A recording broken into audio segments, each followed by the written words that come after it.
১৯৭১ সালের ২৫শে মার্চ, এক শান্ত রাত। শহরে সবাই ঘুমিয়ে পড়েছে। ঠিক সেই সময় যমদূতের মতো আবির্ভূত হল পাকিস্তানি হানাদার বাহিনী।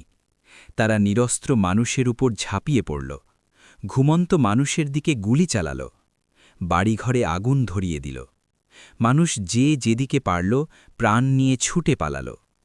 পুরো শহরের আকাশ বাতাস যেন রক্তে রঞ্জিত হয়ে উঠল। পরের দিন ২৬শে মার্চ কালুরঘাট বেতার কেন্দ্র থেকে রেডিওতে স্থানীয় নেতারা বারবার স্বাধীনতার ঘোষণা দিতে লাগলেন। পরে মেজর জিয়াউর রহমান আবার স্বাধীনতার ঘোষণা দিলেন। এবার সমগ্র বাঙালি জেগে উঠল। সবাই একযোগে স্বাধীনতা সংগ্রামে ঝাঁপিয়ে পড়ল। সব শ্রেণী পেশার মানুষ যুদ্ধের প্রস্তুতি নিল, ট্রেনিং নিল, অস্ত্র চালানো শিখল।